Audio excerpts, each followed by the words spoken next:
Welcome to the Exposure Magazine podcast from the heart of the British nuclear test survivor community. Hello and welcome to our podcast, where today we're delving into an exciting initiative dedicated to preserving a crucial part of our recent history, the Cold War Network.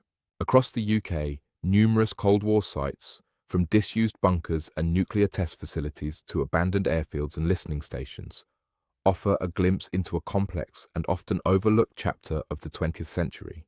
However, many of these sites remain under-recognised and underfunded. The Cold War Network was explicitly created to address this challenge. The origins of this vital network date back to 2020.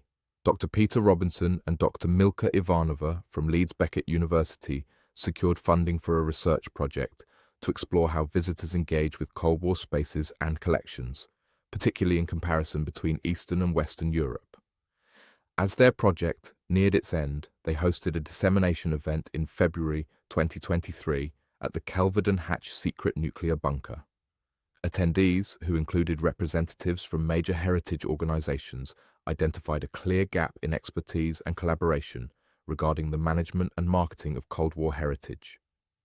Crucially, there was a strong desire to keep the conversation going, and from this shared interest, the Cold War Network was born. Over the next 18 months, additional events were organised, further shaping the network's direction and structure, leading to the creation of a steering group for community-led decision-making. Today, the Cold War Network operates as a national organisation, legally registered as a community interest company. It brings together a diverse group of people: academics, museum professionals, heritage organisations, military veterans, special interest associations, educators, and enthusiasts. The network's core mission is to preserve, promote, and share the history and legacy of the Cold War while actively supporting those who care for related sites and collections. It's guided by a multidisciplinary board of directors and an advisory group of experts, ensuring it remains responsive, innovative, and inclusive. A fundamental part of the network's success lies in its ability to bring people together, fostering shared knowledge and experiences. This happens through in-person gatherings at Cold War heritage sites across the UK, offering guided tours, expert talks, and valuable networking opportunities. They also host a developing programme of webinars, catering to both those interested in the history and those responsible for managing Cold War collections. One of the network's most significant projects is the National Cold War Heritage Week. Launched on May 16, 2025, this week-long series of events unites museums, archives, private collections, and Cold War sites to deliver a coordinated programme of exhibitions, talks, film screenings, and workshops.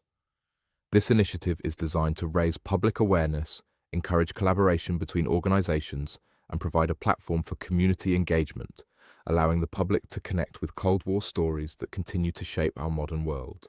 Beyond these events, the network keeps its members connected by publishing 6 newsletters annually, which are filled with project updates, funding opportunities, research highlights, and educational resources. They actively support collaborative partnerships among members to help them secure funding, co-create exhibitions, and share resources. This is particularly beneficial for smaller sites, enabling them to bring underrepresented stories to wider audiences by pooling expertise and infrastructure. The network also has an international outlook, actively building connections with similar groups in Europe and North America. This helps place the UK's Cold War heritage in a broader global context and allows the network to benefit from international best practices. In essence, the Cold War Network is more than just a project, it's a movement. It recognises that the Cold War isn't just history, but a living legacy that continues to influence the present. As it grows, the network is committed to amplifying these crucial Cold War stories, supporting those who care for its heritage, and inspiring future generations to understand and engage with this vital period in our shared history.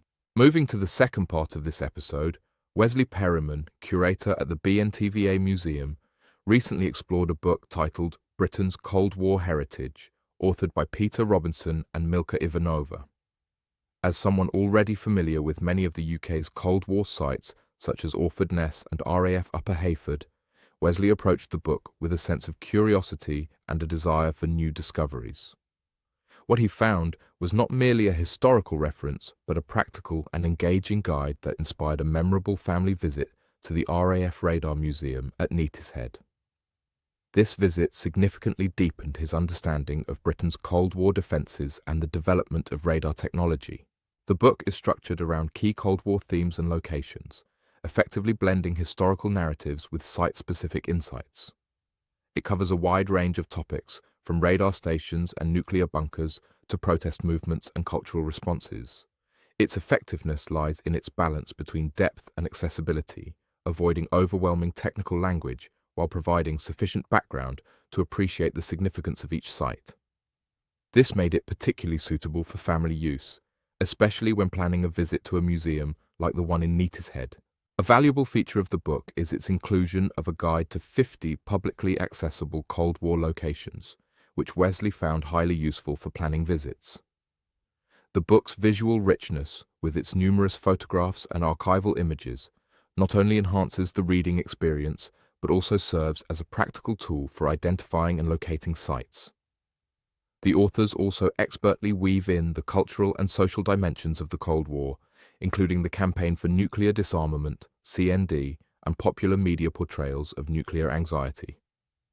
This approach helps situate Britain's Cold War heritage within a broader societal context and can spark interesting conversations about the era's ongoing influence on security and technology.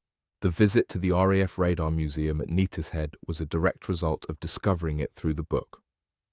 The museum is situated on the site of the former RAF Neatishead station in Norfolk, within the original 1942 radar operations building that played a vital role in UK air defence during the Cold War. The book helped Wesley understand Neatishead's evolution from a W2-pair radar site into a Cold War command centre, responsible for monitoring and directing air defence operations across southern Britain. By the 1970s, it had become a key centre for tracking aircraft and coordinating NATO air defence responses. A compelling part of the visit was the Cold War Room, a preserved operations space vividly illustrating the era's tension and readiness. The room features original equipment and displays, including clocks showing local and international time, and a national alert panel for emergency messages and scrambling orders. This detail underscored the proximity of the UK to nuclear war and Neatishead's critical role in coordinating responses. The museum also showcases various radar equipment used over decades as part of Britain's detection network.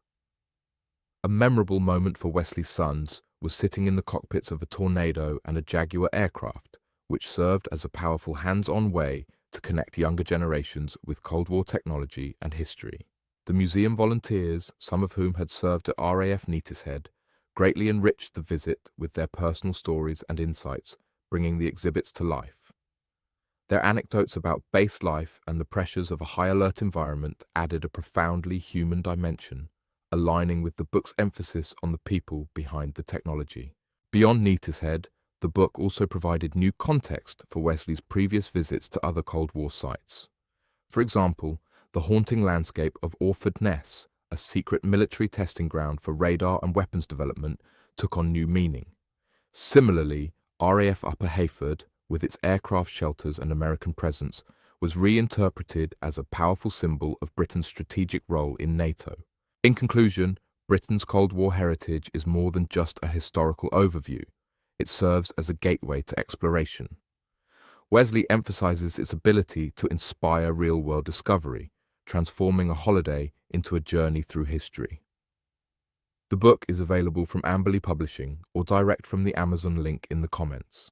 Thank you for tuning in, and we hope you've gained a deeper understanding of the Cold War network and this great publication. Like, subscribe and share for more great podcasts.